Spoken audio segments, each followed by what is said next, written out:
Muy buenas tardes a todos. Bienvenidos a este ciclo de conferencias del Plan de Manejo del Centro Histórico de la Ciudad de Chihuahua. Mi nombre es Iris Guerrero. Es un placer para mí estar acá con ustedes. Y pues bueno, con la conferencia del día de hoy, con Rafael Cervantes, y me permito presentarles al doctor Federico Mancera, que él es el coordinador de este proyecto del Plan de Manejo, para que nos dé la bienvenida. Adelante, Federico. ¿Qué tal? Sí, ¿qué tal? Muy buenos días. Si pueden apagar sus micrófonos todos. Estamos hoy en esta conferencia que resulta muy importante en términos de la integración de la visión del Centro Histórico de la Ciudad de Chihuahua. Hemos estado revisando de alguna manera las visiones urbanísticas que contienen tanto la visión de lo que es un espacio público, de lo que significa el centro histórico como un espacio de planeación urbana en el contexto y en la movilidad urbana, en el marco de los estacionamientos. También hemos visto cómo la planeación urbana requiere un proceso integral en función también de la presencia de los residentes, de una nueva visión del centro urbano como un espacio habitable, no solamente comercial. Hemos visto la economía del centro histórico y también hemos visto de alguna manera cómo la ciudad se está transformando a través del tiempo.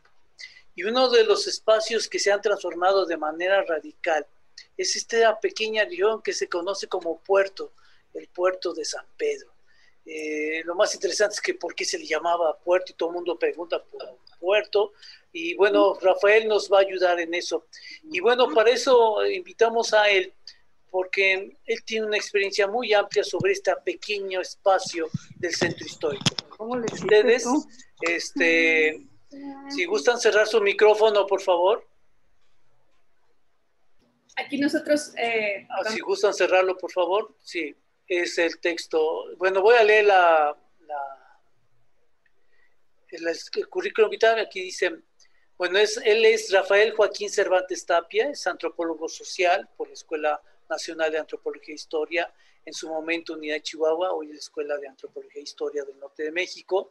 Él es candidato a la maestría en Antropología Social por la Escuela de Antropología e Historia del Norte de México y becario del CONACYT, porque este posgrado forma parte del Programa Nacional de Posgrados de Excelencia. Por muchos años trabajó para el programa de apoyo a las culturas municipales y comunitarias de la Dirección General de Culturas Populares y en la Unidad Regional de Culturas Populares, Indígenas y Urbanas. También ha participado por diferentes momentos en procesos de planeación del desarrollo urbano, como es el caso de cuestiones de trabajo, cuestiones de movilidad, del entorno urbano, del consumo, redes sociales dentro de la ciudad. Ha participado en diferentes áreas de lo que es la cultura, trabajó para la cartografía, para el estudio sociocultural del centro de la ciudad de Chihuahua, ha participado en diferentes ámbitos académicos en formación de cuadros, en temas del patrimonio cultural inmaterial y la diversidad cultural de la propia Dirección de Culturas Populares y de la Secretaría de Cultura hoy. Y pues con eso damos inicio. Si gustas, Rafael, compartir tu material, y previamente te agradecemos mucho tu participación para que nos esclarezcas tantas cosas de este barrio tan importante para el centro histórico de la ciudad. ¿Me escucho? Sí, Rafael. Sí, ok.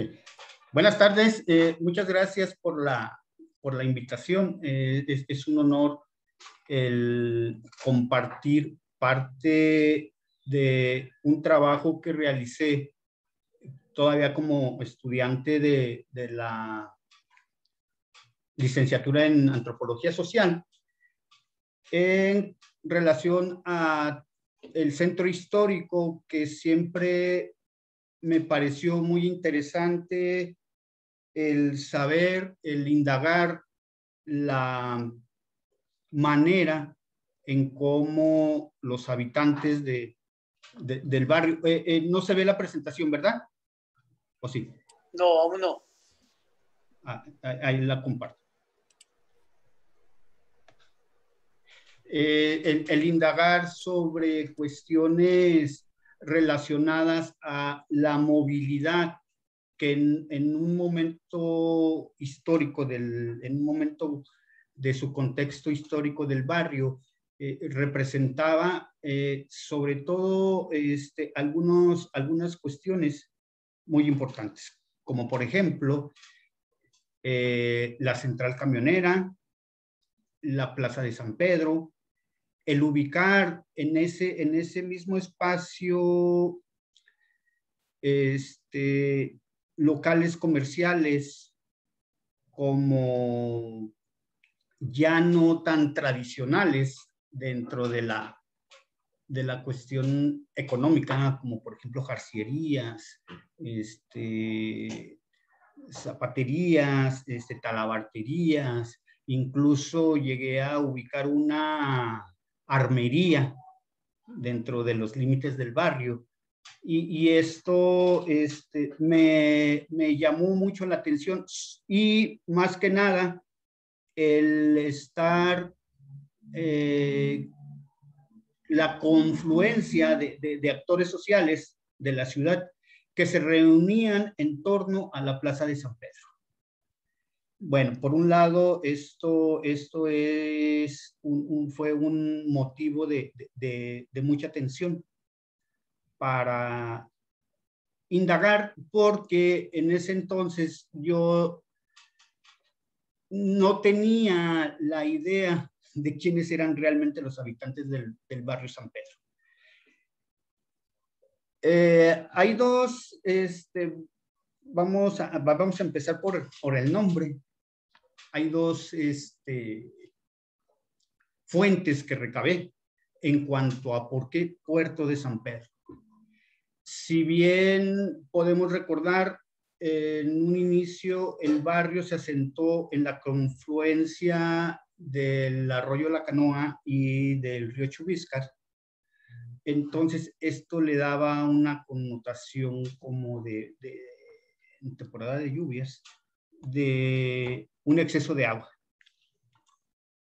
Esta es la versión del cronista Rubén Beltrán, que entrevistándolo me dice, bueno, un puerto es un lugar entre lomas y en ese entonces hacia la parte sur del barrio era una lomita. Entonces esta puede ser una de las maneras en que se le empezó a llamar Puerto de San Pedro. La otra es por parte de los habitantes del barrio. Había, en un inicio, en el barrio, había mesones y uno de ellos era el mesón San Pedro. Y a la entrada del mesón tenía un letrero que decía Portón San Pedro. Y conforme fue pasando el tiempo, pues la gente se habituó a decirle Puerto de San Pedro. Como que hubo ahí una modificación medio curiosa en cuanto al nombre. Pero bien a bien no hay ningún documento oficial en donde se oficialice el nombre Barrio Puerto de San Pedro. Bien. Voy a... No sé por qué... ¿Qué es lo que hace que tan significativo barrio siga siendo un barrio?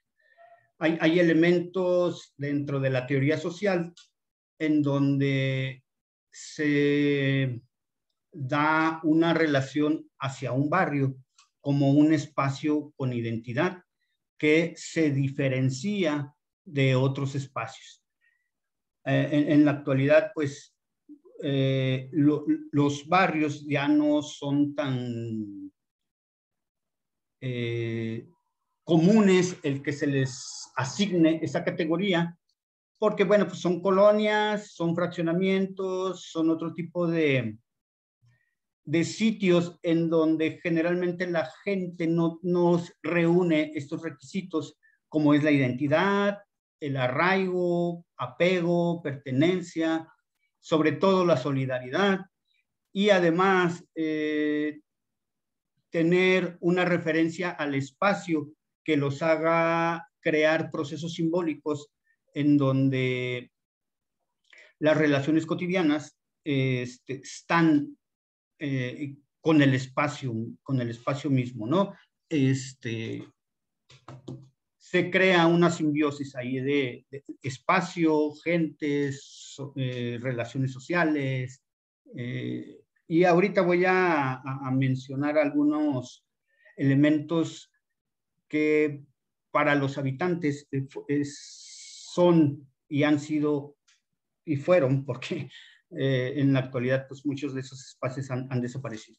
Bueno, y en sí podemos decir que el barrio es el espacio donde la socialización es el elemento fundamental. La calle representa una extensión para la gente que vive ahí, y hay una comunidad entre los habitantes del barrio. Por otro lado, para el antropólogo argentino Ariel Gravano, otras variables, bueno, vuelve a retomar la identidad, que hace referencia al barrio y con algunos elementos que he mencionado, pero él también lo ubica a partir de su espacialidad, que es el espacio físico que ocupa el barrio dentro de la ciudad. Y un elemento muy importante es la escenicidad social, en donde se le aglutinan a ciertos barrios problemáticas sociales, que tal vez no son inherentes al mismo barrio, sino que se van creando a través del tiempo, como veremos más adelantito, por procesos que no incumben realmente al barrio, sino en el imaginario urbano se le van asignando, ¿no? Y la funcionalidad también está dentro de el estar como parte de la ciudad. En ese sentido, pues todas las ciudades tienen barrios muy propios, muy identificados, y que esto es algo que a mí en lo particular fue lo que me atrajo, ¿no? En un principio, para acercarme al barrio. Es decir, el barrio, por su ya tradición, por su proceso, poco a poco fue perdiendo elementos que tenía como un barrio antiguo. Es parte de su construcción social el asignarle o el pensar al barrio Puerto de San Pedro como un lugar incluso problemático, de peligro, en donde había, aún lo hay en la partecita que queda, drogadicción, prostitución,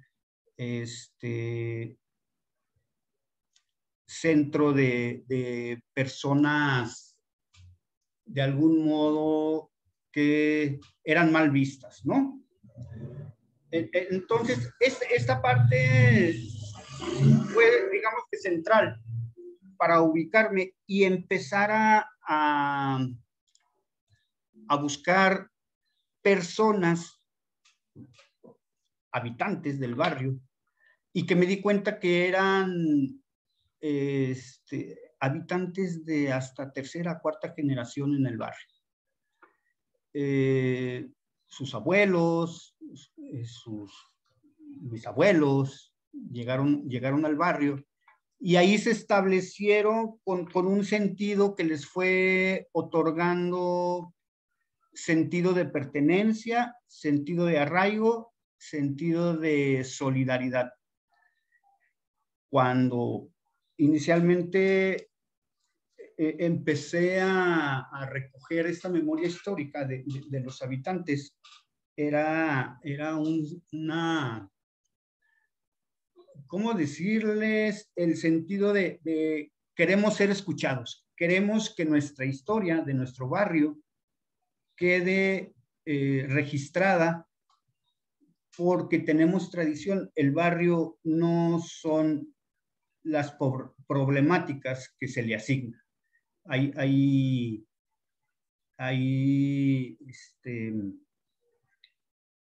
formas en las que la gente se organizaba y tenía un sentido de barrio, como lo he mencionado. Bueno, inicialmente el barrio también, para ir conociendo un poco de su historia, que yo la delimité a partir de registros de propietarios, de planos catastrales, en donde propiamente como barrio Puerto de San Pedro, un antecedente sería a partir de 1870, que ya se le asigna el barrio Puerto de San Pedro. A partir de ahí hay los primeros, las primeras, me mencionan pues los habitantes, sus recuerdos, ¿no? Fue en aproximadamente finales del siglo pasado, inicios de este siglo, cuando yo recupero estas historias y obviamente en ese entonces es gente de la tercera edad que me dan sus recuerdos de casi finales de la primera mitad del siglo XX, en donde ellos recuerdan su pasado como niños, que lo vivieron de una manera muy solidaria, tanto con sus vecinos, con las personas, ¿no?, que convivían. En ese entonces, el barrio eran callejones, eran la mayoría de sus calles, era un lugar muy cerrado en donde ellos mencionan que incluso si llegaba gente de fuera era muy identificable, pero además a veces no sabían ni por dónde irse, ¿no? Porque pues los que conocían realmente sus callejones eran ellos. Entonces me gustaría ir insertando algunas, de lo recabado en las entrevistas, algunas expresiones, ¿no?, de los habitantes. Por ejemplo, dice: ahora ya quedamos unos cuantos de quienes fuimos criados en el barrio, de quienes hemos vivido, nuestra vida aquí y la de nuestros padres y abuelos. En realidad, muchos de nosotros aquí nacimos, y decir aquí nacimos es en un cuarto de nuestra casa.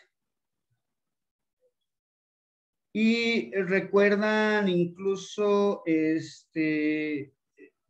por la misma ubicación del barrio, en los márgenes del arroyo La Cantera y La Canoa y el río Chubiscar, era un lugar en donde había, ellos les dicen gragueros para la limpia de material de las minas.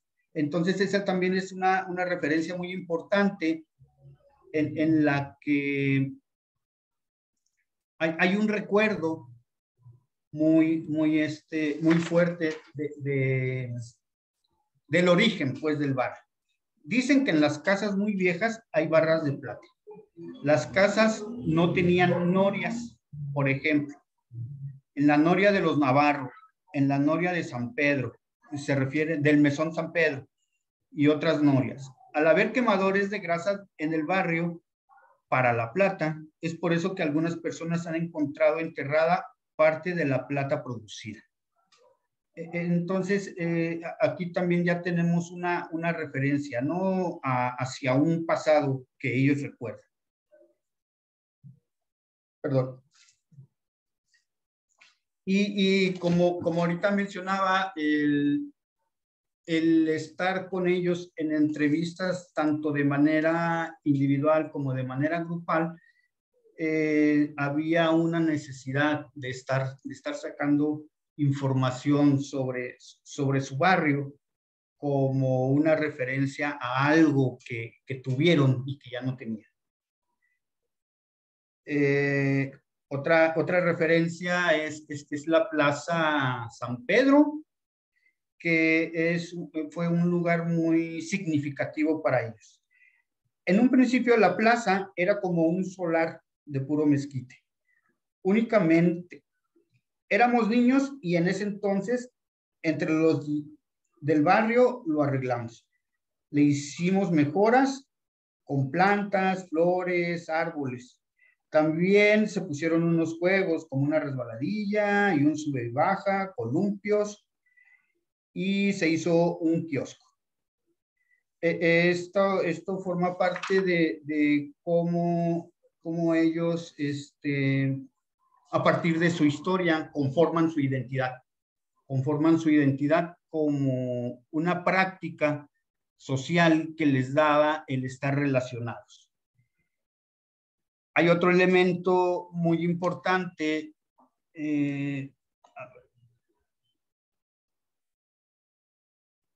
Esta casa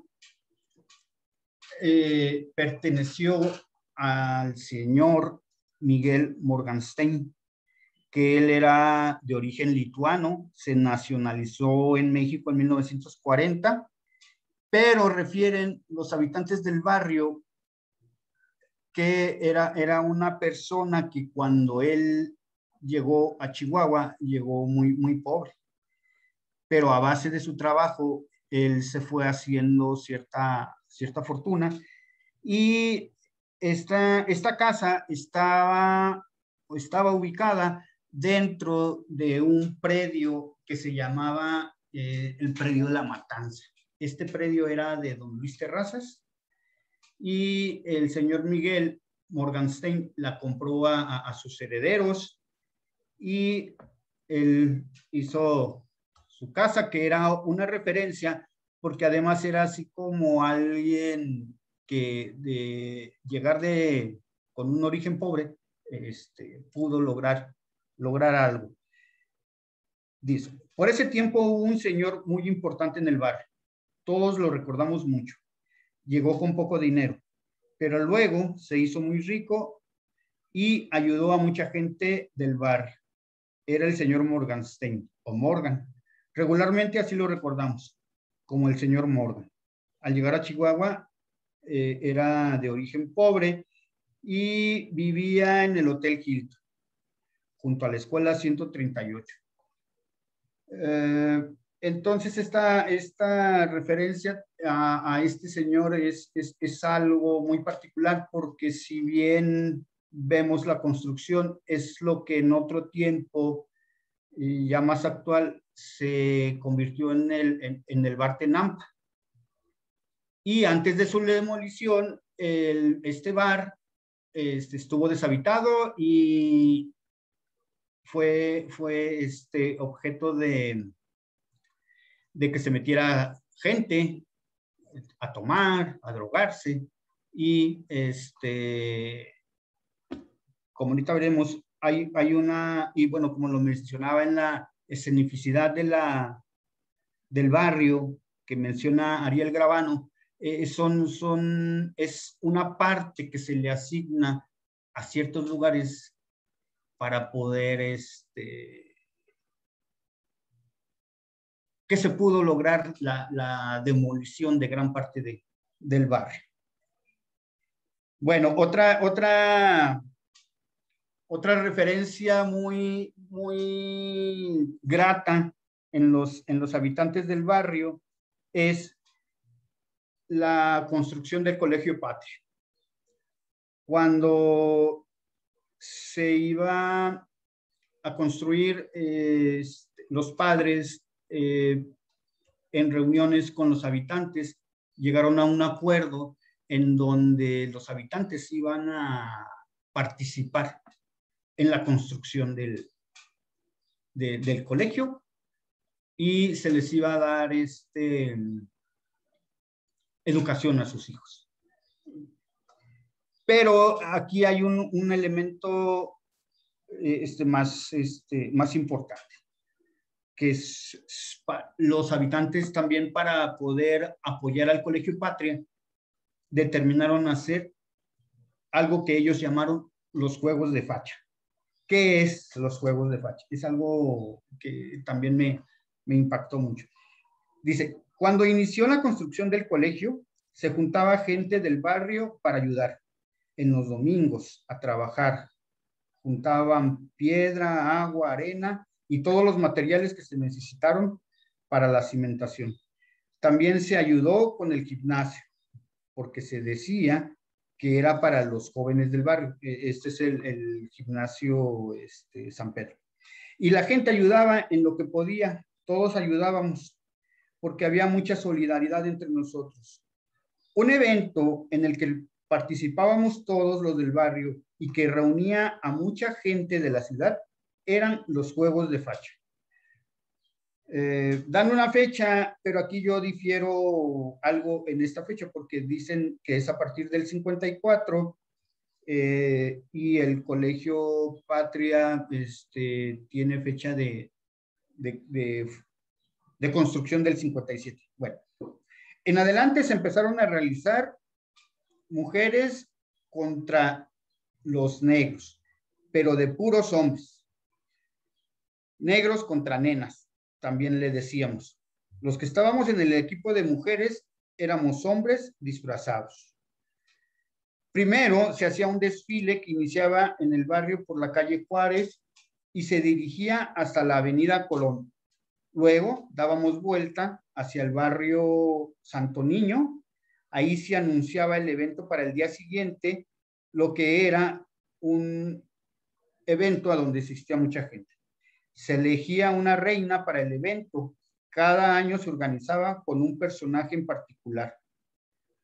Y en el gimnasio, en el estadio L. Almanza, se hacía un juego, que era el Juego de Facha, en donde era un equipo de hombres disfrazados de mujeres y otro equipo de hombres pintados de negro. Y este evento fue tan significativo que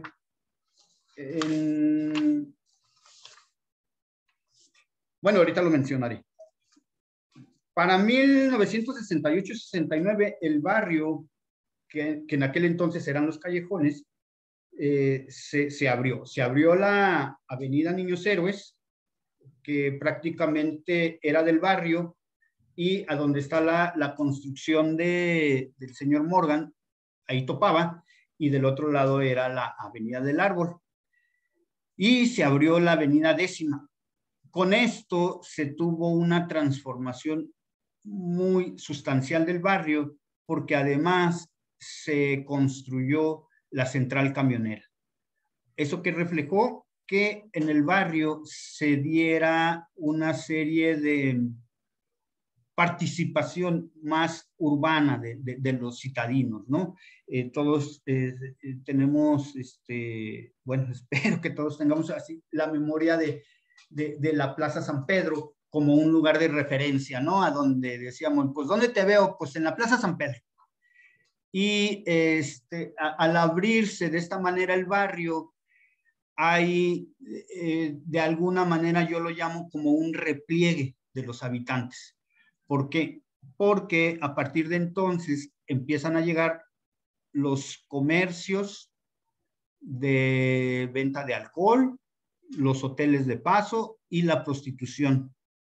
Eso de alguna manera fue elemento sustancial para tener al barrio en la mira como un barrio problemático. Entonces, aparte de las demoliciones de los años 2000, en donde prácticamente se eliminó más de la mitad del barrio, tenemos esta otra en donde los habitantes deciden seguir con su solidaridad entre ellos como barrio, pero ya son invisibles, por decirlo de alguna manera, y es el transitar por la calle Doblado, por la calle Trías, por la calle Décima, de manera anónima y sin ser visibles como un barrio propiamente dicho, en donde su comunidad está siendo limitada.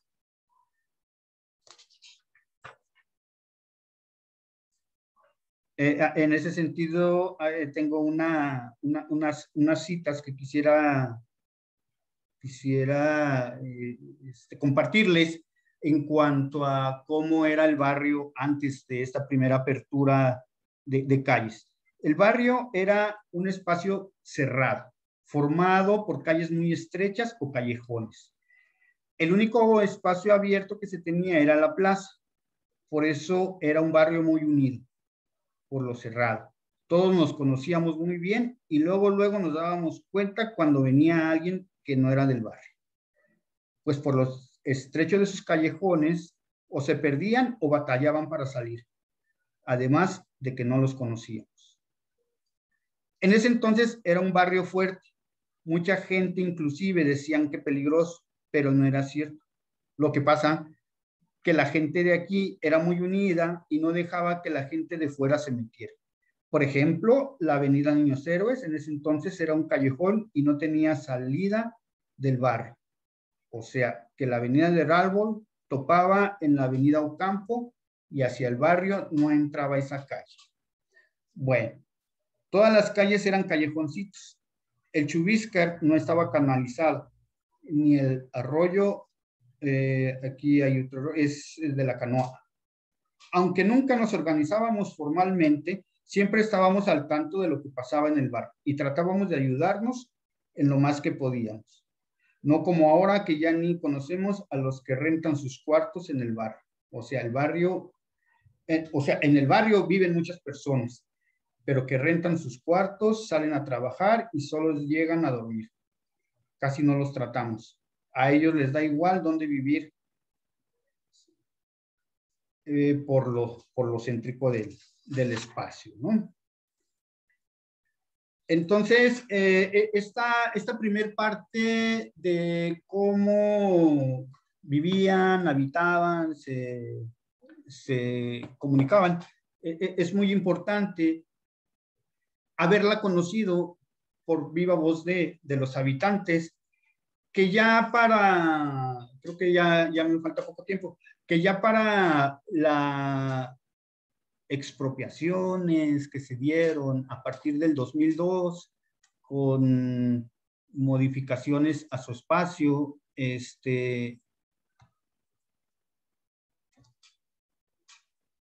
habla mucho de su sentido de sentirse como barrio, pero únicamente algunas personas. Ya para para las demoliciones que se dieron a partir de los 2000, el barrio se reduce sustancialmente en esto que aquí establezco yo, más o menos por el 2015, 2016. Una parte que le denomino de servicios o de donde está el Museo Semilla, donde hay escuelas, donde están el gimnasio, donde está oficinas del PRI, que obviamente esta partecita que resta del barrio es como muy de paso. Y bueno, obviamente a partir de la pandemia, pues casi está vacío. Hay otra parte que sería esta partecilla que yo aquí denomino de transición, en donde todavía hay algunos comercios,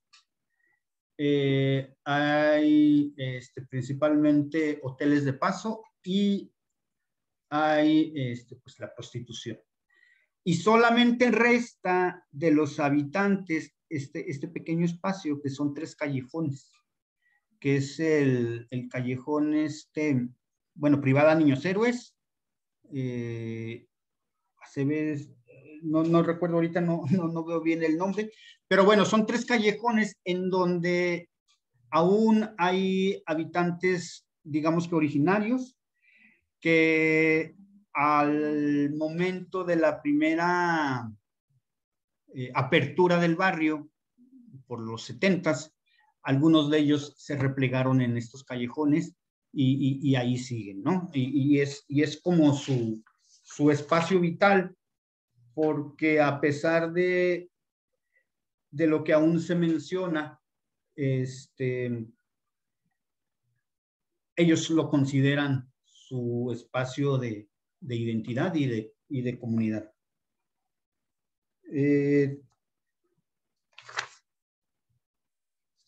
Solamente pudiera yo concluir con esta manera de resignificar los espacios a través de un proceso que a estos habitantes les tocó de manera muy directa en cuanto al modo en cómo ahora ven la ciudad judicial, esta parte que abarca la mayor extensión del barrio, como son el Museo Semilla y esto, en donde sigue en ellos sintiendo que llega gente de fuera, ¿no? Que ellos realmente se han replegado, pero resignifican su espacio, lo resignifican en varios sentidos, ¿no? En cuanto a la relación con el resto del centro histórico, en cuanto a la problemática que se le sigue asignando al barrio, que de alguna manera a mí me queda la impresión muy fuerte de cuando se habla de una restauración, una remodelación del centro histórico, se enfocan básicamente en las calles que siempre son las que destacan, como la Libertad, la Victoria, parte de la Independencia, pero el centro histórico implica más allá de eso, implica más del patrimonio inmaterial, de ciertas cosas que le asignamos al centro histórico, pero que los habitantes ahí están, y es fundamental recabar tanto su memoria histórica como el sentido que tienen de ver el centro histórico. Creo que con esto concluyo. Muchas gracias. Adelante, Iris, por favor. Gracias, Rafa. Muchísimas gracias por, bueno, bastante información, muchos datos que en lo personal no conocía. En este momento vamos a pasar a las preguntas No sé si alguien ya la apuntó, si quieren ponerla en el chat, si quieren levantar su mano. Podemos abrir micrófonos y vamos a aprovechar que acá Rafa tiene toda la información y puede contestarnos. Vamos a ver. Yo quisiera hacer alguna pregunta, si adelantando esta coyuntura mientras suben algunas o se animan a preguntar. Rafael, ¿de qué años estás hablando cuando estás haciendo las entrevistas? ¿Qué años son los que es todavía Puerto de San Pedro y este mesón que tú comentas? Ajá. Al igual de esta manera de todavía de estas casas viejas que aún poseían norias, ¿no? Sí. Esto es importante porque nos está hablando todavía de un entorno ambiental que permitía hacer azogue para la plata, producir material, y todavía nos estás hablando de norias que seguramente el manto acuífero todavía estaba a flor de piel, ¿no? Y había cierto escurrimiento natural del Chubisca. Como mencionaba, la primera delimitación del barrio es como de 1870 a 1970, más o menos. Las personas a las que entrevisté es entre finales de 1999, principios de 2002, 2003 o 2004. Y si pensamos en la edad de las personas entrevistadas, que tendrían en ese entonces 60, 70 años, podemos pensar que sus recuerdos de ellos, que muchos de ellos refirieron que alguien les había contado, que puede ser, yo creo que principios todavía del siglo XX. Como hasta por el 30, 40 más o menos, que incluso es cuando en 1940 es cuando el señor Morgenstern compra su casa y aún está como que a flor como mencionas, a flor de tierra, esta parte, ¿no? De encontrar incluso plata. Sería más o menos esa. Ahora, sí quisiera aclarar, hice una segunda intervención por el 2015, 16, 17, cuando se estaba ya construyendo la ciudad judicial. Y ahí también había otra generación, yo creo que un poco más hijos, pues, de estas personas que entrevisté anteriormente. Y ellos sí refieren mucho también el haber vivido en un barrio problemático. Barrio problemático no por ellos, sino por los que llegaban de fuera. Entonces, como que hay una idealización anterior por los papás de estos segundos entrevistados a cómo se vivió, ¿no? Por ejemplo, problemas de alcoholismo, drogadicción, prostitución y todo esto que se le achaca mucho al barrio. Que no son meramente los habitantes, ¿verdad? No, era gente que llegaba de fuera. Está apagado tu micrófono, Fede. Yo creo no entendí. Federico, ¿está apagado tu micrófono? No te escuchamos, Federico. Perdón, otra vez pensé que ya estaba. ¿Dónde estaría ubicado el mesón? Ese que acabas de comentar. Mira, hay a lo mejor se ve por lo apresurado ahorita ya de la presentación. Había varios mesones. Había el mesón Flores, el mesón San Pedro, el mesón San Gabriel, son varios. Estos mesones fueron la pauta para que ahí llegaran las sexoservidoras, porque eran cuartos muy pequeños. El mesón San Pedro estaba sobre la avenida Niños Héroes entre 12 y 14, calle 14. Fue un barrio muy emblemático, perdón, fue un mesón muy emblemático para el barrio, para incluso la ciudad. Estos mesones servían para la gente que venía de las localidades cercanas a Chihuahua a vender productos. Había caballerizas, había cuartos para de renta y todo esto. Entonces, fueron en ese tiempo muy significativos. Quizá esto, yo la verdad desconozco muy bien, pero quizá esto haya sido como que el detonante para que posteriormente se pusiera la central camionera y tantos hostales, hoteles en la zona. Lo cierto es que espacialmente siempre fue un lugar de residencias esporádicas, ¿no? Una Sí. área dormitorio dentro de la ciudad.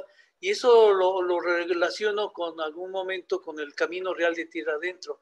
Toda esta gente que llegaba y viajaba, pues los grandes pudientes iban a dormir a otro lado, pero todos los vaqueros y toda la gente que transitaba iba a dar ahí, cosa que me parece muy importante en términos de la historia urbana de la propia ciudad.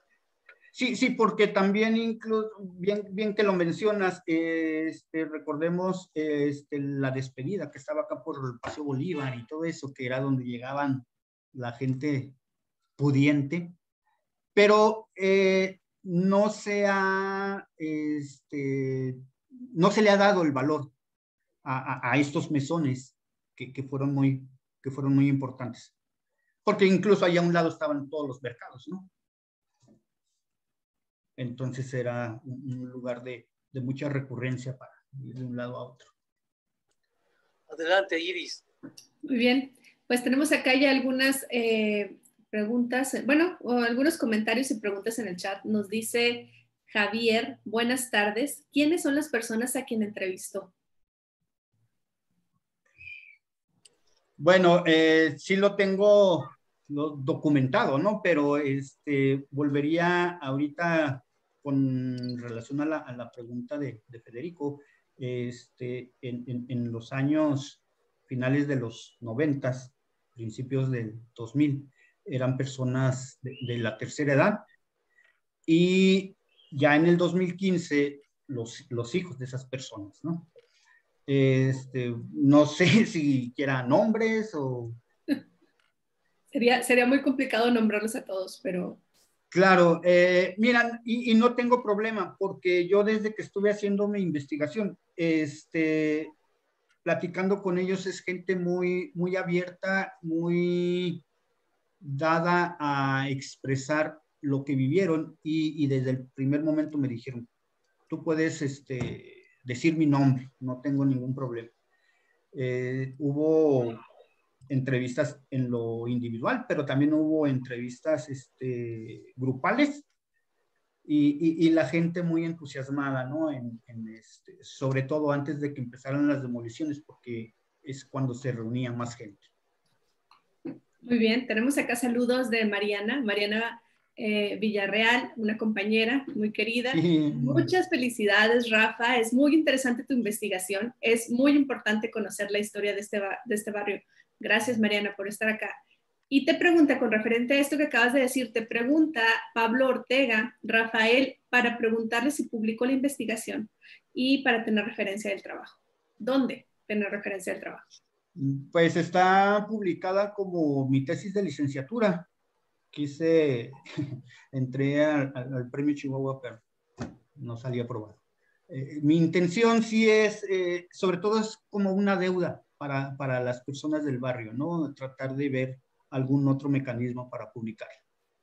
De cualquier manera, si hay alguien interesado, yo le puedo mandar lo que tengo, ¿no? Como tesis. Muy bien.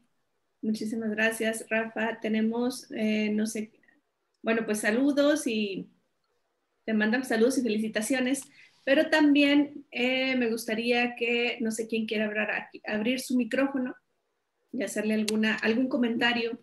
Yo quisiera hacer énfasis en lo que Rafael menciona, que las acciones urbanísticas que se dieron en los procesos de la historia del barrio fueron de alto impacto para los pobladores. Estoy preparando, si me dan 2 minutos, intento proyectar los planos cartográficos que tengo aquí a la mano, históricos, para que vean cómo había sido el núcleo original de esa conformación urbanística y cómo se fue reconfigurando a partir de las diferentes acciones.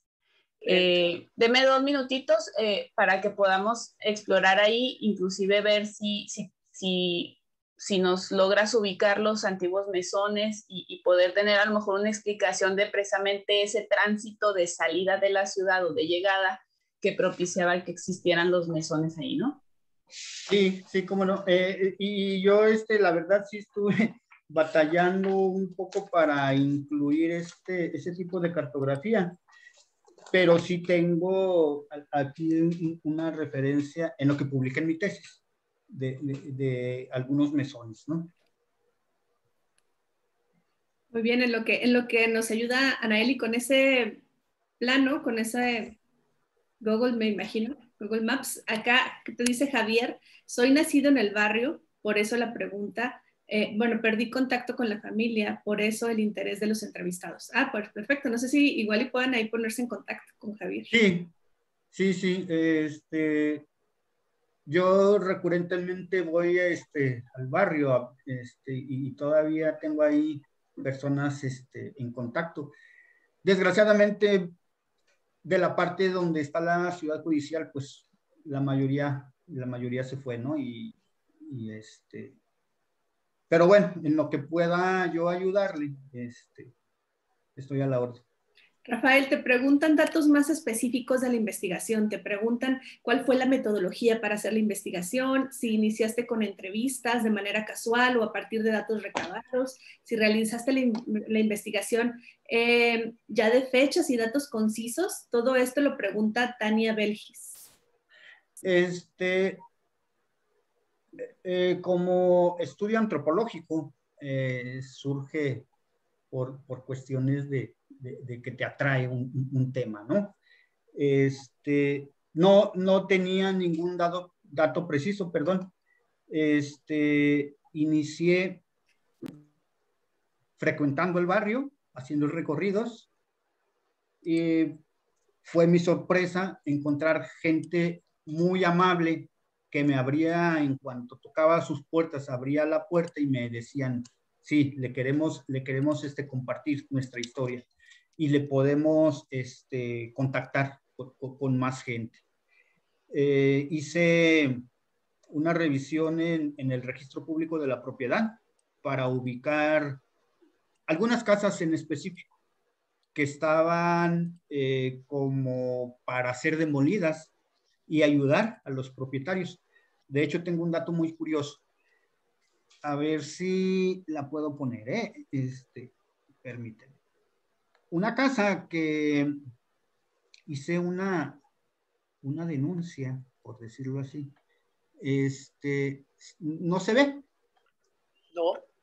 Ahí la pongo. La casa que dice Doblado y calle 12, donde va pasando una mujer. Hay que volver a compartir pantalla porque desactivé la compra. No se ve. Ay. Bueno, se me dificulta un poco esto de... Share screen. Sharing screen otra vez y seleccionar el programa donde esté viendo la foto desde la compra. Share screen.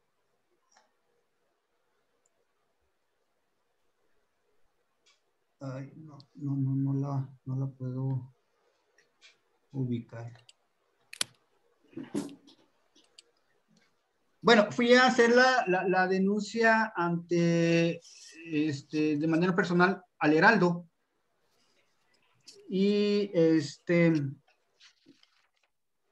salió en una edición, pero al siguiente día de haber hecho como parte, pues, del patrimonio, ¿no? Que se estaba demoliendo, que se estaba, terminando, al siguiente día la demolieron. Entonces, Es algo de lo que me queda, pues no sé si en mi conciencia, ¿no? Haber acelerado el que se haya demolido esta casa. Había otra también en donde del parte del INAH le entregaron un documento en donde después de alguna investigación que yo hice también, se le decía que era de finales del siglo XIX, pero igual la demolieron. Creo que fue de las últimas, es una casa muy representativa ahí por la calle 14 y Niños Héroes, más o menos. Oye, Rafa, sí. Adelante, adelante. Iba a hacer un comentario, bueno, habría que hablar también, dice Javier, aquí lo estoy utilizando, de la Plaza de Toros, los lavaderos, las batallas entre jóvenes del barrio y del Palomar. Luego hay otra pregunta, hay un comentario.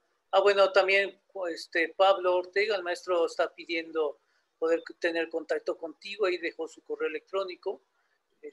Sí, claro. Para poder compartir tu tesis. Quise abreviar porque en realidad sí hay muchísimos más datos, sobre todo lo que mencionas, la plaza, los lavaderos. Las batallas. Oye, los juegos de fachas muy interesantes, ¿no? También. Sí. En una edición de los 12 barrios en el 2012, por parte del municipio, le tocó al barrio San Pedro, Puerto de San Pedro, y volvieron a hacer la representación. A lo mejor por falta de tiempo no pude incluir esa partecita, pero sí fue algo muy significativo para los habitantes. ¿Ese texto cuál es el que acabas de citar, de 12 barrios? Déjame lo ubico. ¿Cuáles eran esos juegos o a qué te refieres? Se hacía un evento donde se elegía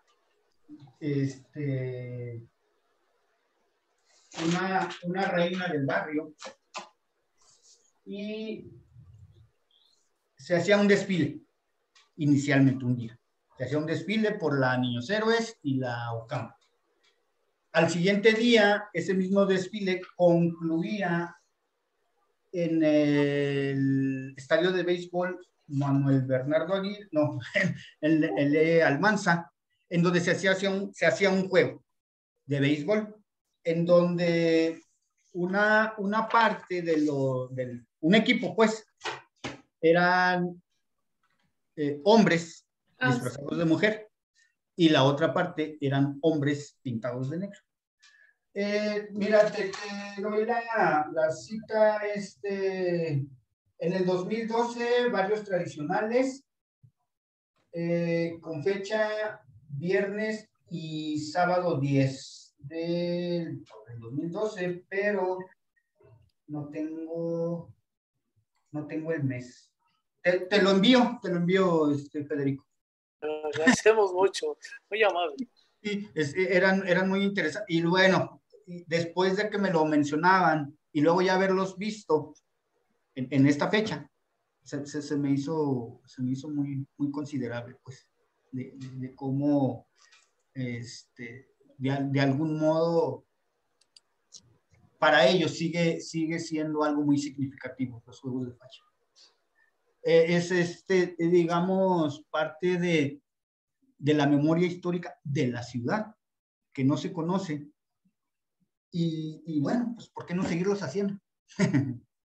Rafa, ¿a qué hacían referencia este partido que se vestían de mujeres y de negros? Pues dentro de lo recabado es el único dato, por qué tanto hombres como hombres vestidos de mujer o de negros. Pero sí, lo mencionaban mucho, los juegos de facha. Perfecto. Perdón por la falta de información en ese lado. ¿A qué se referían? Pero sí, bueno, sí, claro. Ya es bastante también saber que eso pasaba en el centro, ¿no? Ya somos varios, Rafael, que queremos tener acceso para leer tu investigación. También dice Yolanda García, para el envío, que si es posible el envío. ¿Cuál sería el Sí, claro. procedimiento? ¿Dónde lo podemos encontrar? Tú dinos. Pues mándame los correos y yo se los hago llegar. Es la tesis, no es... Rafael, ¿gustas que comparta tu correo electrónico para que ellos te manden uno? Ok, ¿Sí? muy bien. Okay, sí, bueno. sí. Excelente. Si nos pasas tu correo. De todas maneras, todo esto queda grabado, les confirmamos. Todos los que pongan aquí en el chat su correo, se lo vamos a hacer llegar a Rafa. Y también los que vean esta grabación en cualquier momento, porque sabemos que va a haber muchos interesados de lo que van a compartir. Qué bueno. Lo siguen compartiendo. Y si quieres mencionar tu correo para que lo apunten.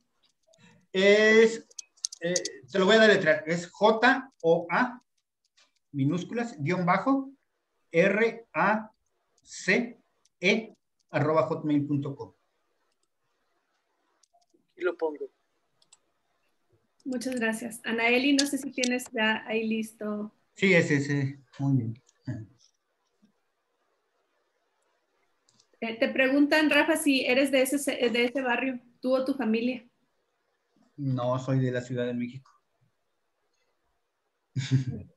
Te pregunta Tania Belgis. Mariana dice, ¿cómo cuántas personas quedan actualmente en ese barrio? La verdad, de las que yo frecuento, así puntualmente puedo decir 3 familias. Pero de esas 3 familias, ya la mayoría era adulta mayor.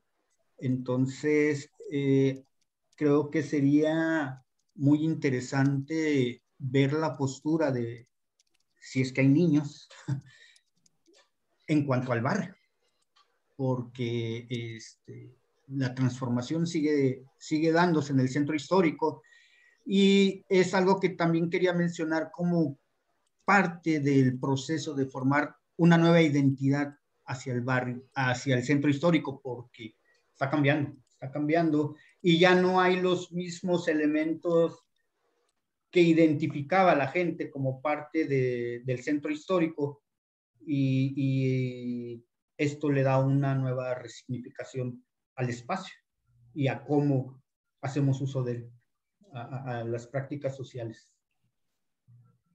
Rafa, al parecer has movido ahora sí que fibras sensibles. Por ejemplo, acá Pablo Ortega sigue recordando su barrio y nos dice que agregar 2 puntos más, agradecer que es un trabajo de largo aliento, ya que continúa contrastando la información en la actualidad, que es justo lo que mencionabas hace un momento.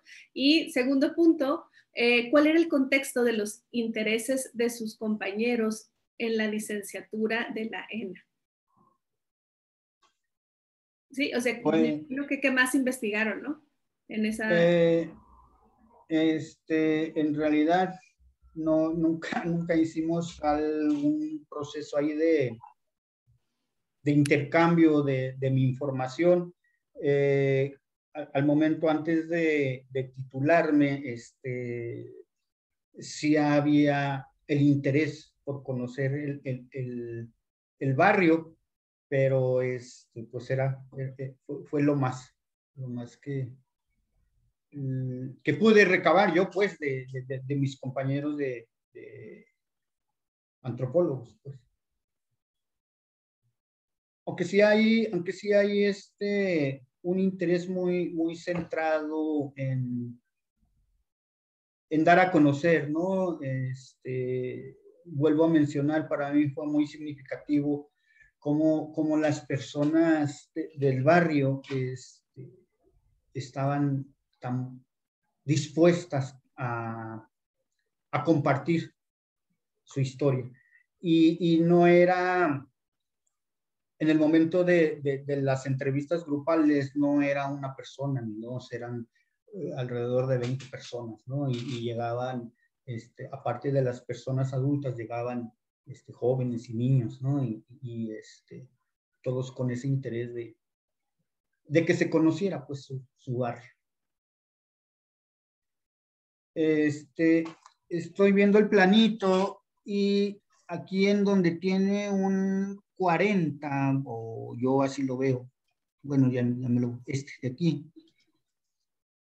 ahí es en donde, bueno, este otro, más hacia abajo, del como 20, no sé, es la Plaza San Pedro. Esta es la plaza. Aquí estaría la placita. Este se llamaba Callejón Largo y daba a una hacienda, y en esta parte se ubicaba el Mesón San Pedro, y en esta otra parte se ubicaban el Mesón San Gabriel y otros. Y también es muy importante que mencionar, pues, que lo que es el Hotel Maceira también era un mesón inicialmente, se extendía más. Y acá abajo, junto a una parte de aquí, en esta parte está la matanza de don Luis Terrazas, es esta de aquí, y que luego, pues aquí tiene pues, calle 10ª, que era un callejón, y no había salida a la avenida del Árbol. Entonces aquí fue donde el señor Miguel Morgenstern construyó su casa, y aquí estaba la placita. De este lado pues están los otros mesones. Rafa, ¿alcanza este barrio hasta donde está la antigua Paz? No. No, ya es. No, yo lo ubico a la avenida Juárez, y en algunos casos alguien menciona la Libertad, pero no llega más allá de esa parte.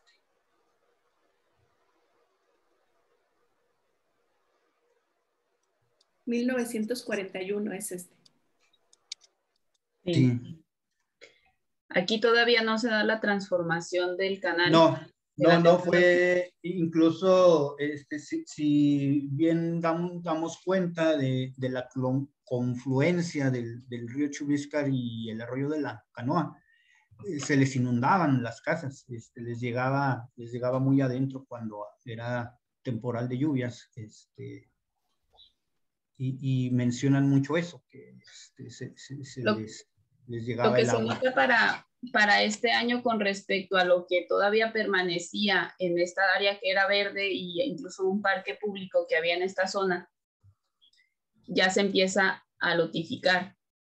Aquí ya empezamos a ver que se empiezan a configurar las siguientes manzanas para los años 40. Que si bien las podemos ubicar, no se dieron de esa forma. Sí, no se dieron de esa forma porque era como que la extensión hacia el norte de la ciudad a partir de este lado, pero ya hacia San Felipe. Sí, esta era como una programación del ordenamiento. Sí, era un proyecto que no se dio. Y después ya tenemos para el 70. Sí, ya, pues obviamente ahí el espacio que ahora es del Museo Semilla, que fue la central camionera. Rafa, ¿cuáles eran los nombres de los barrios que estaban alrededor de que colindaban? ¿O algún otro que identifiques dentro del centro con estas características? Pregunta Magdalena. Con estas características, creo que no, yo creo que en todo caso sería el Palomar, y hay una partecita hacia el norte del canal, del otro lado del Palomar, que se llama el barrio del Policía, creo, algo así. Pero es muy relevante el que este barrio no tenía unas características muy singulares, sobre todo en la manera en cómo sus habitantes se autoasignan como miembros de una gran familia. A mí me interesaría saber, por otro lado, hacia la colonia obrera, cómo se dio, cómo se ha dado ese proceso, ¿no? qué tan alejados se sienten del centro histórico.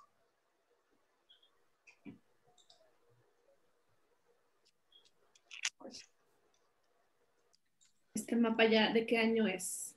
Ah, bueno, el último era el más reciente. Sí, es el de actualizado, el que aparece en Google Maps ahorita. Rafa, ¿qué necesidades identificas de la gente hoy, la gente de este barrio? ¿Qué le reclaman a la ciudad? Le reclaman, a mi modo de término de investigación, que fue en el 2017, le reclaman el estar en el ojo de una problemática que no es de ellos. Es decir, tienen latente desde la primera apertura el que se les esté diciendo que los van a desaparecer. Entonces, es una manera de entender por qué quieren dar a conocer su historia. Porque para ellos es inminente que en cualquier momento los echan para afuera. Y siguen en esa idea. Todavía de las últimas pláticas que tuve ahí con algunas personas, pues es una incertidumbre, ¿no? Para ellos, porque realmente, pues no es modo de vivir, ¿verdad? En tu lugar donde tienes historia, tienes tradición. El decirte constantemente, o el que se enteren constantemente que es una zona que va a desaparecer, pues no es no es bueno, ¿no? Para nadie. Entonces yo considero que esa sería, si no reclamo, sí una forma de inconformarse, aunque nunca lo hicieron de manera colectiva. Hubo intentos particulares de defender su patrimonio, sobre todo de los comerciantes, pero al comerciante le decían, te damos tanto o te reubicamos en este lugar, y se iba el comerciante. Los habitantes sí siempre fue la población vulnerable, ¿no? Para poder desalojarlos. Escuché algún momento de que anunciaste ese tipo de comerciantes y mencionaste una que te llamó mucho la atención, pero se entrecortó. Se entrecortó. Los comerciantes que yo identifiqué en un inicio eran oficios de talabartería, de jarcierías, incluso una armería, zapaterías, peluqueros. Había un señor con el que platiqué varias ocasiones, que era peluquero de muchos años en el barrio, y que decía, lamentablemente, pues llegué sin nada y me voy sin nada, porque me están echando para afuera.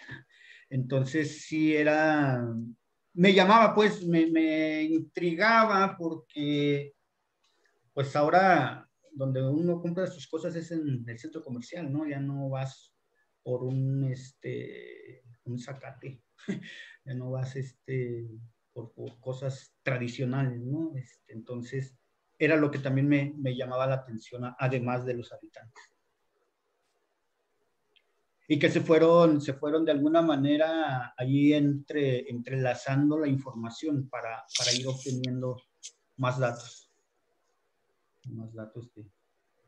de la gente que estaba ahí. Por ejemplo, la prostitución, decían que llegó una señora y se plantó en una calle, y posteriormente se hizo de muchos, bueno, no muchos, de algunos lugares para poder ejercer la prostitución.